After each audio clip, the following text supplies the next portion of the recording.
You might not be able to imagine diving directly into 100 meters of the ocean floor without carrying any oxygen equipment. Holding your breath for 20 minutes is the most thrilling feat in free diving. Next, let's follow the free divers.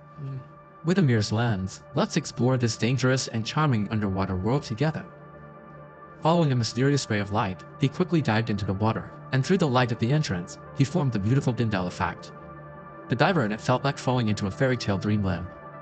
When descending to a depth of about 30 meters, the view ahead is blocked by a murky area resembling nesting clouds.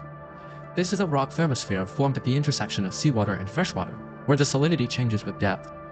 Divers quickly pass through this area and enter a sea space as if isolated from the world. At this point, Guido Mill has already entered the water and exceeded the limit. For 5 minutes, he stood on a rock and looked around. As far as he could see, there were no signs of life. After a brief pause, he continued to dive towards the darker abyss. To reduce the rate of oxygen consumption, his body developed a physiological reaction called the diving reflex, which includes vasoconstriction and a gradual slowing of his heart rate. When he descended to the depths of the sea about 100 meters below, he was already underwater, state over 15. Due to the high salt content here, no life can exist. In this taboo and barren environment, not only do we need to far exceed the cardiovascular function of ordinary people, but we also need to possess extremely strong mental fortitude in order to overcome the fear and depression brought by this breath of death. At this point, Svetomir's body gradually felt uncomfortable, and his brain issued a strong breathing warning, but he did not show any signs of panic.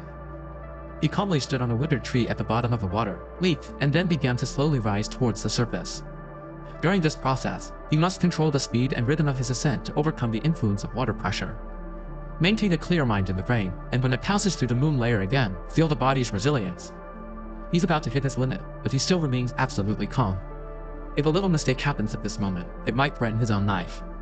The moment he swims out of the water, he took a long breath as if he had been reborn, and finally succeeded in completing the most challenging extreme sport.